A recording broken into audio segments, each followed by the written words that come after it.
Mateo 14, 16. Dice así: Jesús les dijo: no tiene necesidad de irse, dadles vosotros de comer. Lo leemos todos. Jesús les dijo: no tiene necesidad de irse, dadles vosotros de comer. Amén. Padre bendito, vamos a exponer tu palabra, vamos a predicar este mensaje.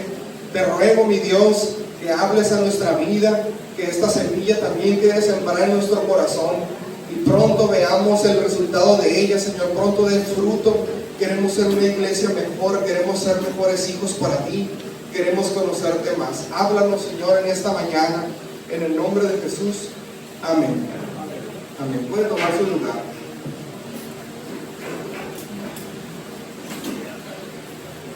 ¿Alguien de aquí cree en milagros? Milagros. ¿Han visto alguno? ¿Les ha tocado experimentar uno?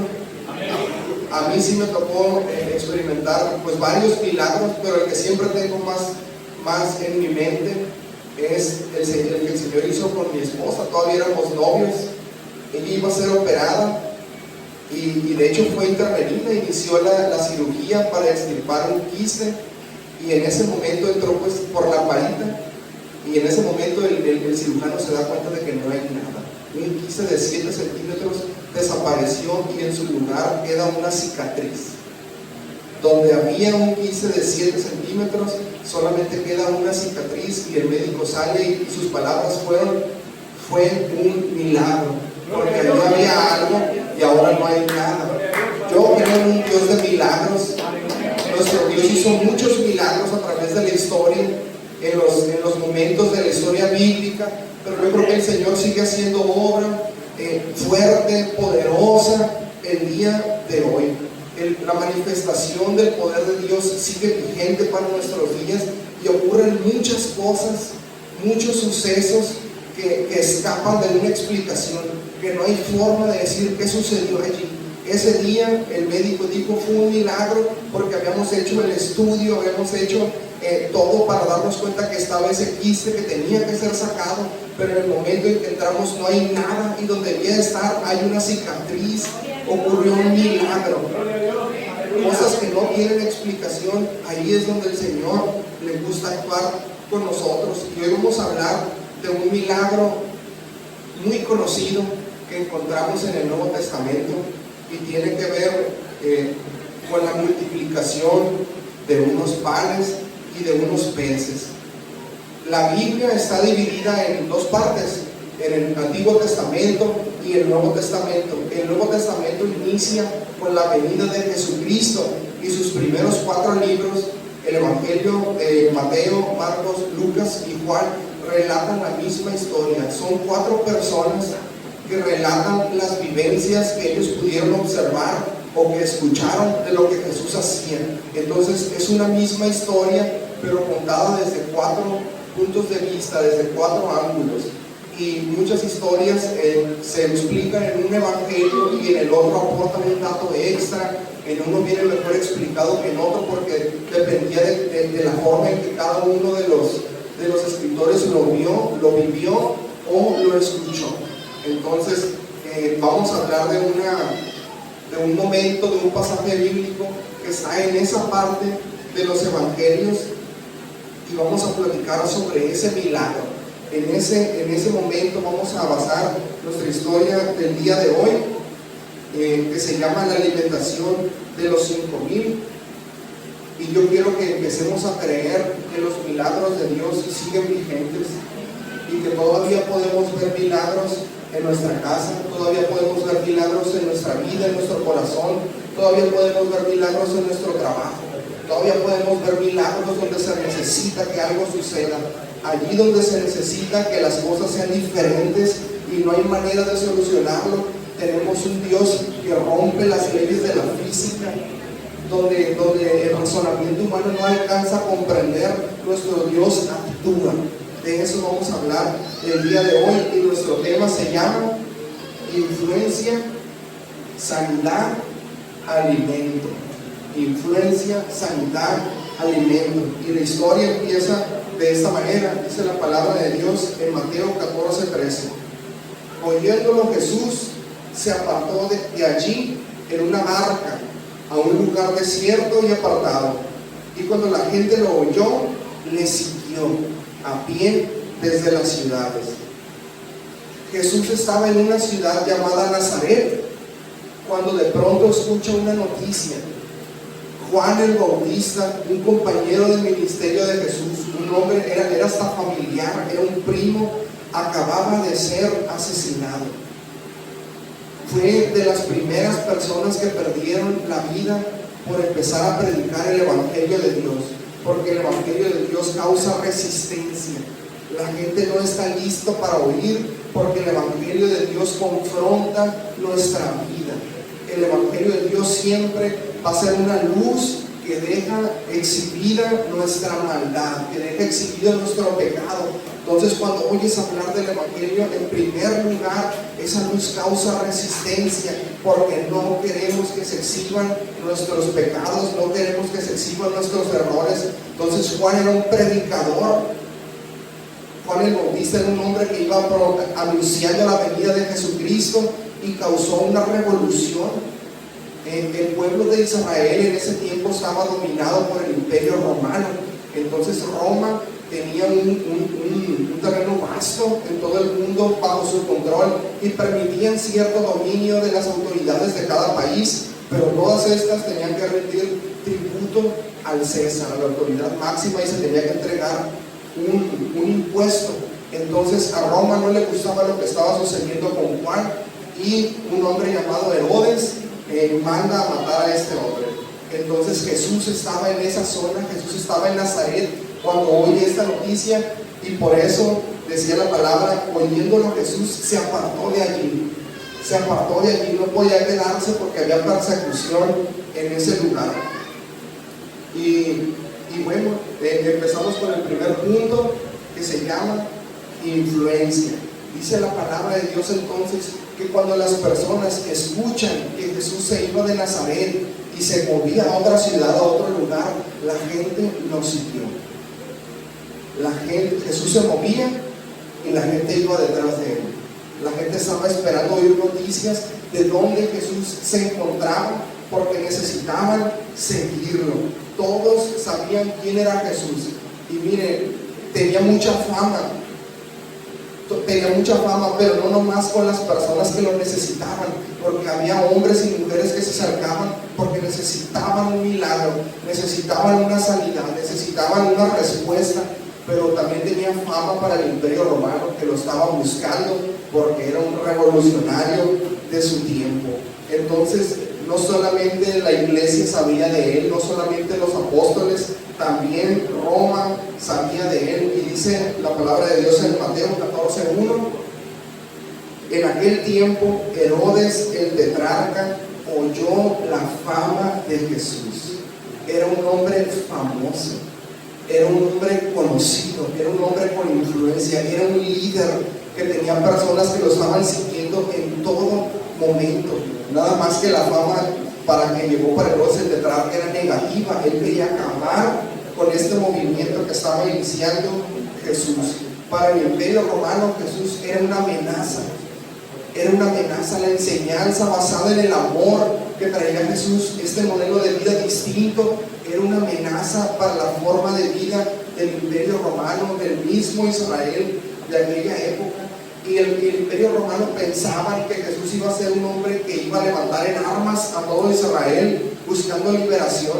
Pensaban que iba a ser un hombre que iba a levantar un movimiento para liberar a Israel de la esclavitud, del sometimiento que tenía el Imperio Romano. Pero Jesús no venía a liberar cuerpos. Jesús efectivamente venía a traer una liberación, pero del pecado. Venía a romper cadenas, pero de pecado, de maldad, de amargura, de dolor. Esa es la liberación real que Jesús venía a hacer, y es la liberación real que Jesús quiere hacer contigo el día de hoy. Jesús es un libertador, sí. Jesús no le gusta la esclavitud para nada. Pero la esclavitud del pecado, la esclavitud no se limita solamente a los tiempos bíblicos, hace miles de años o hace cientos de años que todavía había esclavitud en algunos países. El día de hoy sigue habiendo esclavitud. Y hay muchos hombres y mujeres esclavos de un mal hábito, esclavos de su carácter, esclavos de un vicio, que no son libres y quisieran experimentar verdadera libertad, esclavos de su pasado, esclavos de su dolor, esclavos de su enfermedad, esclavos de la tristeza. Y nuestro Dios es un libertador. Es un libertador que, igual como hace 2000 años, el día de hoy viene a hacernos libres. Y por eso su revolución, que Él empezó hace 2000 años, sigue en este momento con la iglesia. La iglesia es el instrumento ahora que viene a liberar a las personas del pecado, que viene a liberar personas de su dolor. Entonces, la fama que Jesús tenía, porque Herodes oyó de la fama de Jesús, no era por cómo Jesús se vestía, no era por cómo se peinaba, no se refería a ese tipo de fama. Jesús estaba haciendo milagros, Jesús estaba transformando vidas, y la gente se acercaba a Jesús no porque quisieran verlo. Dice la Biblia que incluso su aspecto no era el aspecto de un hombre guapo. Dice, no va a ser guapo, no va a ser hermoso para que la gente no lo siga por eso, anunciaba Isaías. Iba a ser un hombre común, iba a ser un hombre con defectos físicos tal vez, o con características normales como todas las tenemos. Entonces la gente seguía a Jesús porque había algo especial en Él que tal vez ellos no conocían, pero el ingrediente especial es que el poder de Dios estaba sobre Él. El poder del Espíritu Santo habitaba plenamente en Jesús, y su vida era una luz. Era una luz que estaba trayendo una revolución a las tinieblas de su época. Eso es lo que la gente alcanzaba a ver en Jesús, y lo que los invitaba, lo que los jalaba a seguirlo. Jesús era un hombre de influencia. Y yo creo que nosotros el día de hoy no debemos pasar inadvertidos en nuestra sociedad, porque el Espíritu de Dios que estuvo dentro de Jesús es el mismo Espíritu de Dios que habita en mí y que habita en ti. Y si el Espíritu de Dios está sobre ti, entonces estás llamado a ser una luz en las tinieblas. Estás llamado a ser una cosa diferente, una persona especial, que la gente te vea y haya algo en tu vida que los llame a seguirte. El Espíritu de Dios en tu vida es una luz, y las personas que están viviendo y hay algo de tiniebla y hay algo de oscuridad en su vida son llamadas, así como los bichitos, ¿verdad?, se acercan al foco. Las personas se acercaban a Jesús, era una luz, y esa luz debe habitar en la iglesia el día de hoy. Estamos llamados a ser personas de influencia, que nosotros como hijos de Dios tengamos una fama, no por cómo nos vemos. La fama no acompaña a nuestra vestimenta, la fama acompaña a lo que hay en nuestro corazón, la presencia de Dios, las señales que nos siguen, las señales que nos deben de seguir a los que creemos en Jesucristo. Un cristiano debe convertirse entonces en una persona de influencia, que la gente lo vea y diga, yo quisiera ser como él, yo quisiera tener una familia como él, yo quisiera tener una actitud, yo quisiera ser tan feliz como lo es él, porque el Espíritu de Dios que estuvo en Jesús es el Espíritu de Dios que está en ti. Es el Espíritu de Dios que está en ti, con el mismo poder, con la misma luz, con el mismo impacto. La iglesia tiene que conservar la presencia de Dios, ese poder de Dios viviendo en su corazón. Y la iglesia no es este espacio. En este espacio nos reunimos 1 o 2 veces a la semana. La iglesia de Dios eres tú y soy yo. Y se reúne por unas cuantas horas en este lugar, pero los demás días de la semana, todas sus horas, está en una oficina, está en una casa, la iglesia está en las calles, la iglesia está en un taller, la iglesia está donde tú te encuentras. Entonces la luz de Dios no se encuentra en este espacio, no está en estas cuatro paredes, sino que te acompaña. Y yo necesito aprender a hacer iglesia donde quiera que me pare, allí donde esté, que se vea, que se note que el Espíritu de Dios está sobre mí y la gente me vea y diga: yo necesito parecerme aunque sea un poco a este hombre, necesito parecerme aunque sea un poco a esta mujer. Yo quisiera que mi familia se pareciera a la familia que tiene mi amigo, a la familia que tiene mi amiga. Ese nivel de influencia, no por cómo nos vemos, no por lo bonito, lo feo que hablamos, no por cómo cantamos, sino porque nuestra vida lleva una luz. Nuestra vida es una luz que rompe las tinieblas y la gente nos tiene que ver. Jesús era un hombre con influencia y la gente donde Jesús iba lo seguía. Si la gente el día de hoy no quiere seguirme, si la gente el día de hoy no quiere asistir a este lugar, es porque estamos fallando en reflejar esa luz de Cristo. Necesitamos examinar nuestra vida y decirle: Señor, ¿qué está viendo la gente a través de mí? ¿Qué estoy reflejando? ¿Estoy reflejando una vida carnal? ¿Estoy siendo uno entre la multitud? ¿O de verdad mi vida está reflejando tu gloria? ¿O de verdad la gente puede ver en mí el fruto del Espíritu Santo? Necesitamos convertirnos en cristianos, en personas, en hombres y mujeres de influencia, para que esta iglesia, la iglesia Jordán, esta comunidad, esta familia que somos, se convierta en una iglesia con influencia. Que la gente diga: está haciendo a la iglesia Jordán, he oído muchas cosas de él. He sabido que ahí está la presencia de Dios. He sabido que ahí se encuentra, que ahí hay respuesta para las necesidades. He oído que ahí hay milagros, que Dios sigue haciendo milagros en las vidas, en los corazones, en las familias. Esa fama tiene que llegar, de que este lugar es la casa de Dios y habitan personas que se dedican las 24 horas a reflejar la gloria de Dios, que su vida es un ejemplo, que su vida es una luz entre las tinieblas. Tenemos un tesoro, el Evangelio, tenemos un tesoro que es Cristo viviendo aquí adentro. Necesitamos que la gente lo note. La gente necesita a Cristo, la gente necesita un libertador. Hay muchas personas esclavas el día de hoy, necesitan conocer que hay un Dios. Y yo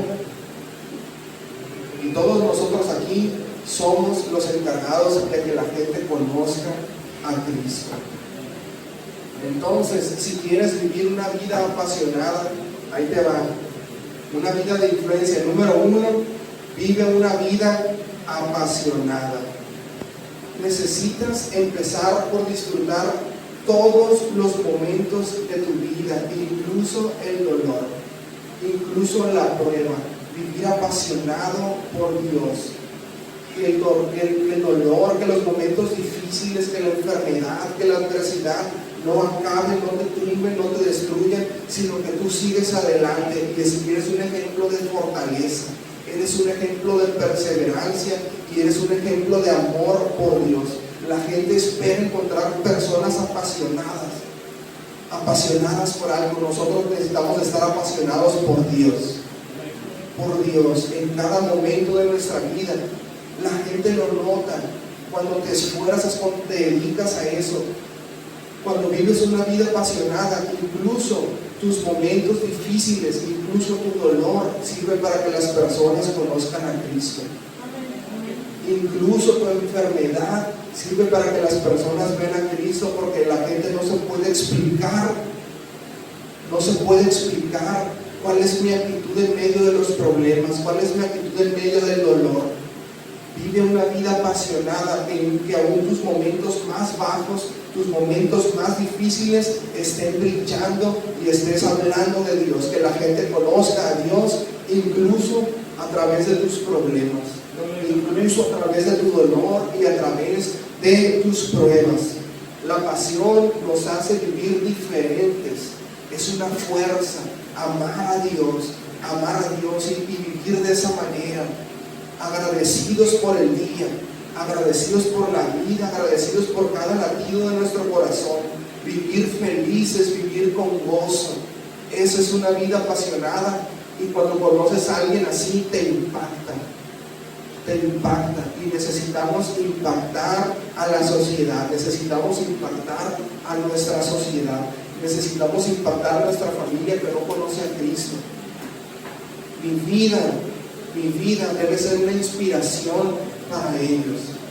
Si mi vida no inspira a las demás personas a acercarse a Dios, es que algo en mí está fallando. Ellos necesitan anhelar lo que yo estoy viviendo, lo que yo estoy teniendo. Entonces hay que disfrutar del camino de Dios, hay que disfrutar vivir esta vida, hay que disfrutar tomar la cruz cada día, hay que disfrutar el servicio, hay que disfrutar cada momento. Esa es una vida apasionada, y déjame decirte algo, eso no es algo que nace de aquí adentro, esa no es algo que llega del cielo, es una decisión. Si estás esperando que algo pase para cambiar tu actitud, te diré que eso no va a suceder. Es una decisión humana. Quiero vivir diferente, quiero acercarme a Dios, quiero luchar, quiero vivir una vida con gozo. Por ahí tenemos algunos sermones del gozo. Es una decisión humana. Recordamos siempre, ¿no? Tu actitud es tu responsabilidad. Pueden pasar muchas cosas, pero tú decides cómo enfrentarlas, tú decides cómo vivir tu vida. Si has estado pasando por momentos difíciles, está bien, el Señor se va a encargar de sanarte, el Señor se va a encargar de restaurarte, pero no tienes por qué quedarte abajo. Vive una vida apasionada. En segundo lugar, esfuérzate. Sé el mejor en lo que hagas. ¿Quieres que las personas se den cuenta que eres hijo de Dios? Sé el mejor en lo que haces. ¿Quieres reflejar la excelencia de Dios? Porque Dios hizo todo perfecto. Entonces dedícate en tu trabajo y en tu escuela a ser excelente. Sé el mejor empleado, sé el mejor patrón. Sé puntual, sé servicial, sé una persona excelente. Esfuérzate y sé valiente, dice la palabra de Dios. Y de esa manera la gente va a ver que eres alguien diferente y especial. La palabra de Dios dice en Colosenses 3:23: y todo lo que hagáis, hacedlo de corazón, como para el Señor y no para los hombres. Y hay veces que nos cae gordo el patrón, ¿verdad? Nos cae gordo el jefe, y ahí andamos a medias todos. Dejamos las cosas incompletas. No nos gusta la manera, no me gusta la escuela, no me gusta esto que estoy haciendo, entonces ahí se va. Pero la palabra de Dios dice: todo lo que hagas, hazlo como si fuera para Dios y no como si fuera para los hombres. Toda tu vida está hecha para reflejar la gloria de Dios. Así que esfuérzate, aunque nadie te está viendo, aunque ninguna persona te está viendo. Allá arriba el Señor todo lo ve, y el Señor premia el esfuerzo. Y hace algunas semanas veía una predicación de nuestro mismo presidente y decía: Dios prefiere trabajar con el pecador que con el flojo. Dios prefiere trabajar con alguien que peca pero que se va a esforzar, que con un flojo. Entonces necesitas esforzarte y ser el mejor en lo que estés haciendo, en tus planes. Esfuérzate. Si tienes una empresa, si eres empleado, si eres maestro, cualquier lugar donde tú te desempeñes, sé el mejor y vas a ganar influencia. La gente va a saber que eres hijo de Dios por cómo trabajas. Enseguida, anuncia tu fe. Necesitamos aprender a buscar cualquier momento para hablar de Jesús. Encontramos un tesoro encontramos alimento para nuestra alma, y hay veces que queremos esconder el tesoro. Hay veces que no hablamos y la gente no se entera que somos cristianos y no les decimos. Necesitamos empezar a hablar de Dios en cada momento y en cada oportunidad, y se habla más a veces con la actitud y con el ejemplo que con las palabras.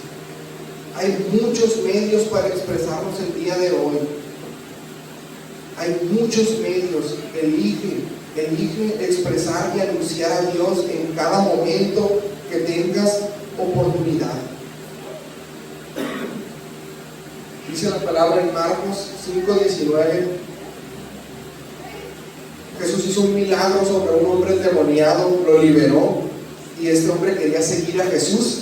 Lo dice la palabra, mas Jesús no se lo permitió, sino que le dijo: vete a tu casa, a los tuyos, y cuéntales cuán grandes cosas el Señor ha hecho contigo y cómo ha tenido misericordia de ti. El Señor ha hecho cosas grandes conmigo, y el Señor ha tenido misericordia de mí, y yo necesito decirlo. Yo necesito decirlo porque hay gente que necesita que el Señor haga cosas grandes, que el Señor tenga misericordia. Necesitamos empezar a anunciar en todo lugar y en cualquier momento a Cristo, y eso te va a dar influencia, y a lo mejor no vas a ser famoso por otras cosas, sino ser famoso porque eres hijo de Dios. Entonces, cuando la gente necesite oír un consejo acertado, adivina a quién se van a dirigir. Cuando la gente necesite una palabra, cuando la gente necesite ayuda, ¿a quién se van a dirigir? A alguien que habla del amor de Dios, definitivamente. A alguien que es una persona prudente, que es una persona seria, que es una persona sensata, que es una persona sabia. Entonces aprovecha todo momento para ir a hablar de los tuyos, decía Jesús, de las cosas que el Señor ha hecho contigo. Entonces, en este milagro empezamos, número 1, hablando de que la gente seguía a Jesús. Número 2, sanidad. Las personas seguían a Jesús no porque Jesús era el hombre de moda, no era el influencer, no era el youtuber, no era el cantante, no era el actor. La gente buscaba a Jesús por una razón en específica. Necesitaban algo, buscaban algo en Él. Y dice la palabra en Mateo 14:14, y saliendo Jesús vio una gran multitud y tuvo compasión de ellos y sanó a los que de ellos estaban enfermos. Número 1, la gente lo seguía. Cuando Jesús se da cuenta que hay una multitud siguiéndolo, no dice: vamos a predicar. Antes de hablar del Evangelio, Jesús resuelve sus necesidades. Antes de cualquier cosa, cuando se da cuenta que la gente lo está siguiendo, sanó a todos los enfermos que había en ese lugar. Y todos los que nos acercamos a Dios, nos acercamos heridos. Toda persona que se acerca a conocer a Dios no viene entero, ¿verdad? Viene un jarrón partido en pedazos, y llegamos y le decimos: Señor, mira, aquí está mi vida, está hecha a pedazos, traigo trozos, este es mi corazón, tal vez no es lo que esperabas. Y lo primero que hace el Señor es sanar. Lo primero que hace el Señor es trabajar en tu corazón, trabajar en tu mente, sanar tu mente, sanar tu cuerpo. Antes de pedirte cualquier cosa, el Señor te ofrece. La gente que lo sigue, lo primero que va a recibir es el toque de Dios, es la aceptación, es el amor, es la ternura de Dios, diciéndote: tengo misericordia de ti y vienen cosas grandes para tu vida. El Señor va a ir juntando los pedazos. El Señor va a ir sanando tu corazón, va a ir sanando tu mente, va a ir sanando tu cuerpo. Todos llegamos al Señor necesitando restauración, y el Señor tuvo compasión de nosotros. Antes de juzgarnos, antes de leernos los 10 mandamientos, antes de hablar de la ley, antes de hablar del cielo, del infierno, el Señor lo sanaba. El Señor lo sanaba. No importa cómo venían, no importa qué opinaban de Jesús, si estaban a favor o estaban en contra, Jesús los sanaba. Eso es lo primero que el Señor quiere hacer con tu vida. El Señor te va a restaurar y va a tomar su tiempo. Tal vez, a lo mejor veníamos quebrados en Dios, a lo mejor veníamos quebrados en 20 pedazos ya. El Señor se va a tomar su tiempo, pero Él va a encargarse de restaurar tu vida. El Señor se va a encargar de eso. Él lo hizo hace 2000 años. El día de hoy, el Señor lo sigue haciendo a través de mí y a través de ti. Nosotros somos el cuerpo de Cristo, nosotros somos la iglesia. Entonces, en el momento en que la gente te empiece a seguir, en el momento en que la gente se empiece a fijar en ti, no se están fijando porque eres el hombre y la mujer de moda, están viendo a Dios reflejado en tu corazón, están viendo el carácter de Cristo en tu vida. Acto siguiente, necesitamos ofrecer restauración como iglesia. Siempre empezar por ofrecer restauración. Y adquirimos relevancia en nuestra vida porque hacemos que las personas a nuestro alrededor sean mejores. Necesitamos como cristianos encargarnos de que toda la gente que nos rodea sea mejor en el momento en que nos empieza a conocer, que los podemos hacer crecer con el amor de Dios, con el poder de Dios. El Señor va a hacer milagros en tu vida. Tal vez tienes poco de conocer, tal vez apenas te acercas a conocerlo, pero el Señor va a restaurar tu casa, y va a restaurar tu matrimonio, y vas a restaurar tu vida, todos tus sueños, tu corazón, tus anhelos, tu dolor. El Señor lo va a sanar. Es lo primero que Él quiere hacer contigo. No importa qué opinas de Él, no importa cómo vienes, en cuántas partes fuiste quebrado. Entonces, ese día Jesús, en primer lugar, los atrajo, en segundo lugar, los sanó. Pero eran muchos, y dice la Biblia que se empezó a hacer tarde, y más tarde, y más tarde, y era una multitud enorme que lo seguían, y se hizo tarde porque eran muchos los que había que sanar. Entonces, en el versículo 15 y 16 dice: cuando anochecía, se acercaron a Él sus discípulos, diciendo: el lugar es desierto, y la hora ya pasada. Despide a la multitud para que vayan por las aldeas y compren de comer. Jesús les dijo: no tienen necesidad de irse, dadles vosotros de comer. Los discípulos eran 12, con Jesús 13. La multitud eran aproximadamente 10,000 personas. Entonces le están diciendo: Señor, ya es de noche, desayunaron, no han comido, despídelos, despáchalos ya, necesitan comer, estamos en un lugar vacío, estamos en un lugar desierto, que mándalos a las aldeas, que busquen algo de comida para que compren. Y Jesús les dijo: no hay necesidad de que se vayan, ustedes les van a dar de comer. Pero la fe de los discípulos es pequeña, y entonces empiezan a sacar cuentas y consiguen 200 denarios. Un denario era el salario de una persona por un día, era como un sueldo mínimo.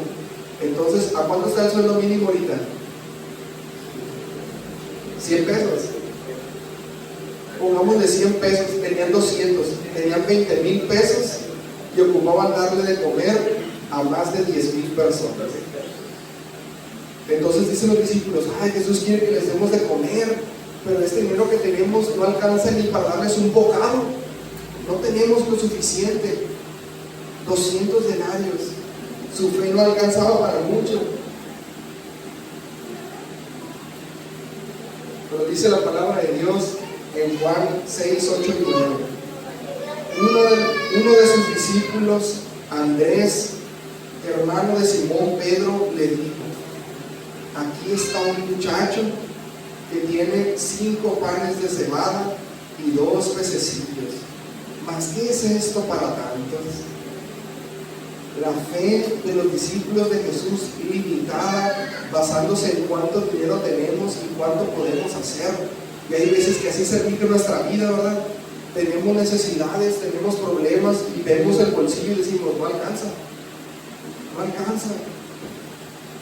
Quisiera ofrecerle más a mi familia, pero no alcanza. Quisiera haber estudiado más, pero no alcanza. Y nos limitamos por cosas totalmente humanas.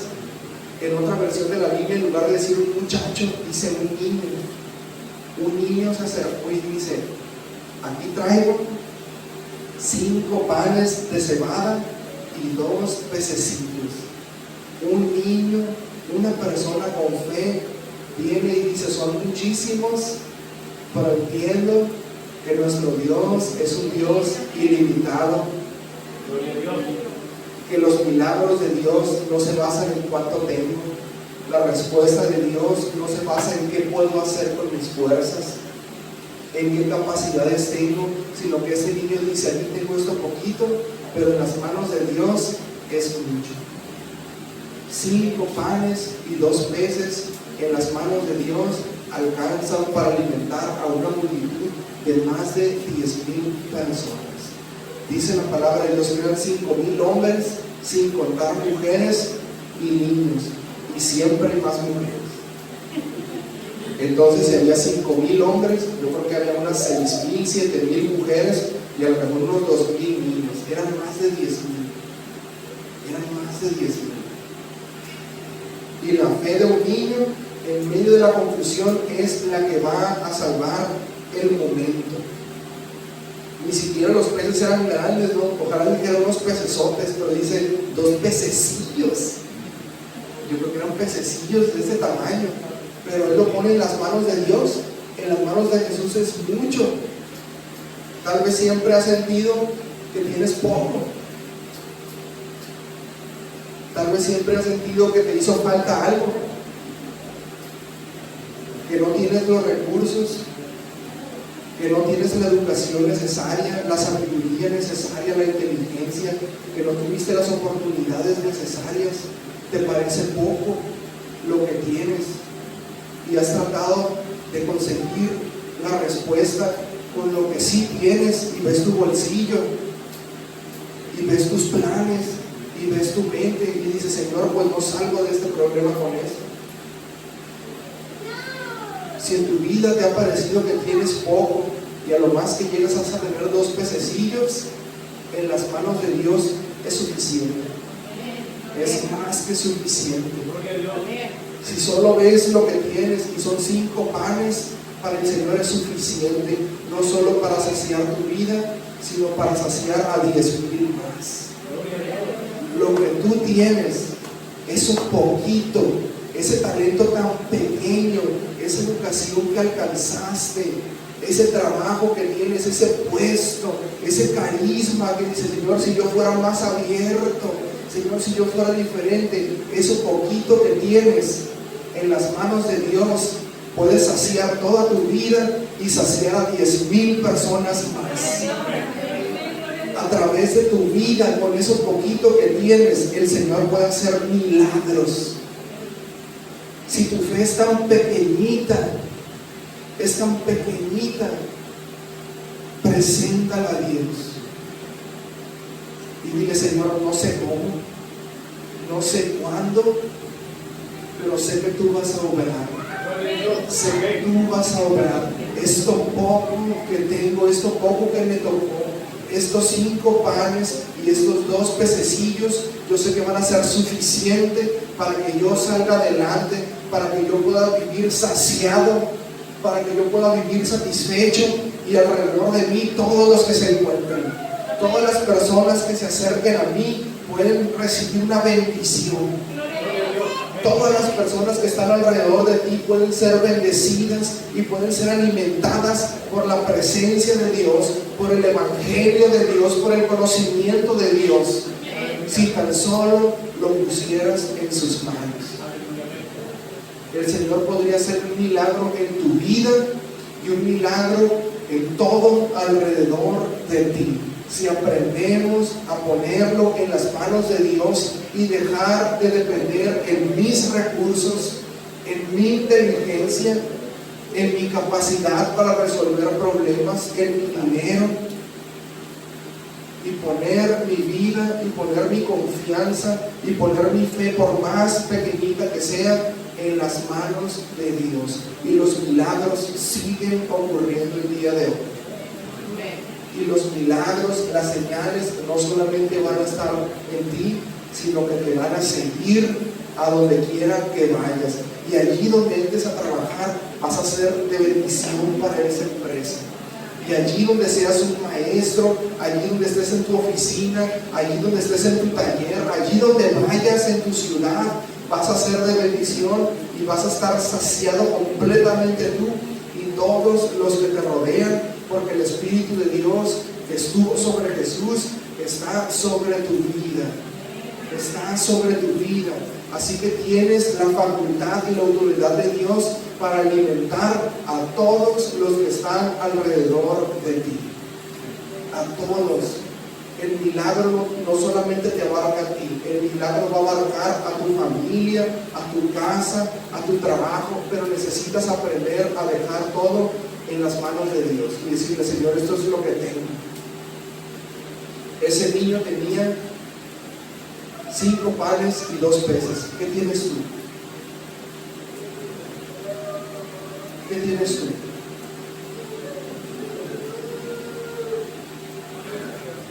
¿Qué es lo que tienes tú? A los discípulos no les alcanzó la fe en ese momento,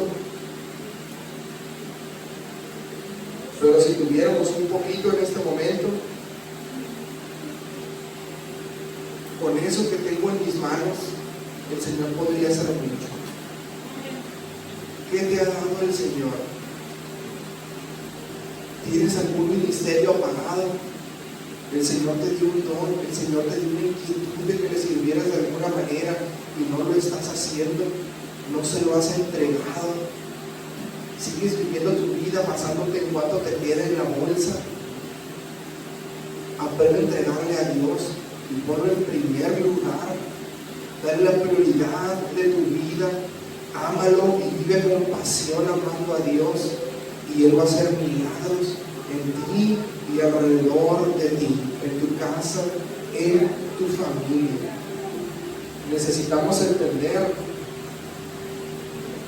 que cuando empezamos a vivir con fe y poner lo que el Señor nos dio, sea poco o sea mucho, en sus manos, el Señor me va a empezar a usar a mí para hacer de bendición, y después al que está a un lado de mí, hasta que esta iglesia se convierta en personas que donde se paran generan un cambio, donde se paran la luz del Señor, la luz de Jesús los acompaña y son notorios y la gente los quiere seguir y hay influencia porque son personas que viven apasionadas, que aman la vida, personas esforzadas, personas que están buscando medios para hablar de Cristo. La gente te va a seguir.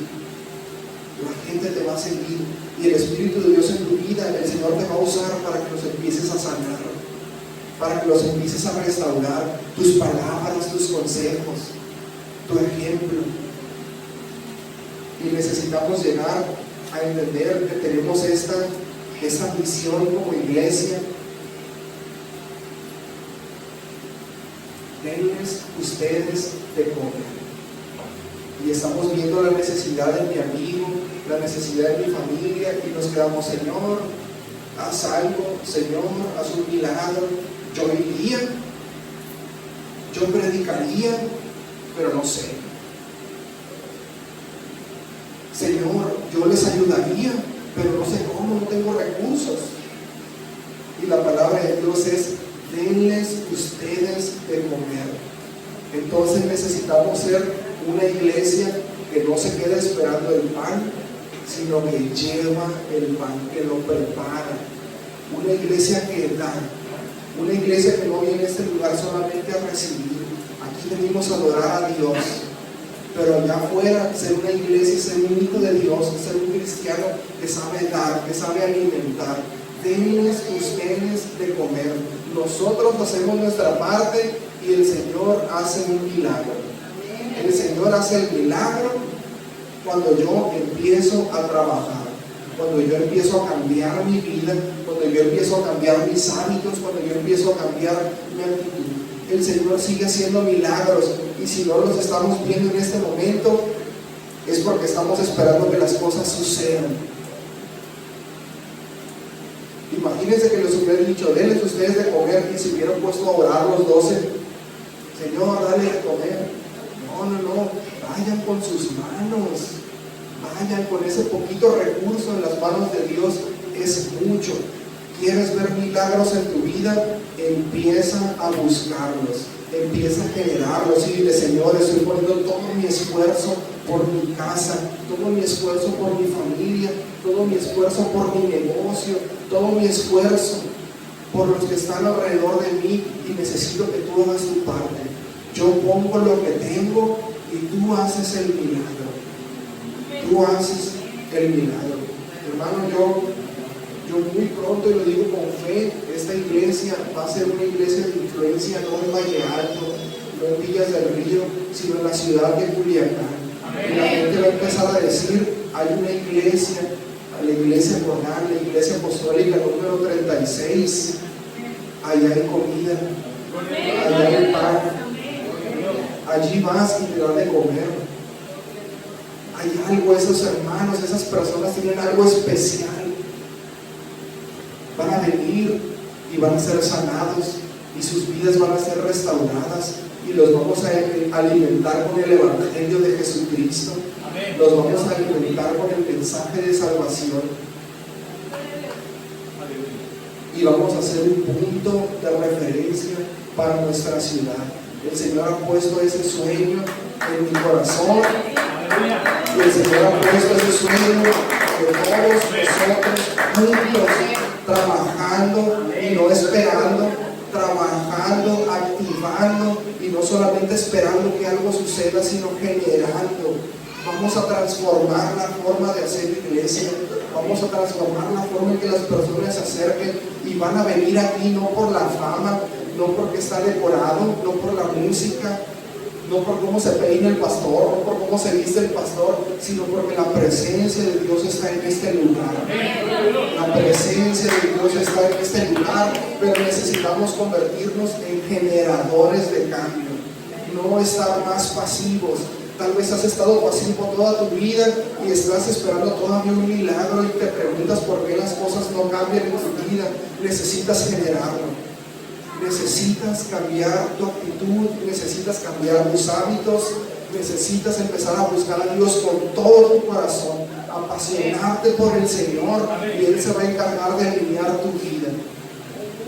Puedes ponerte de pie.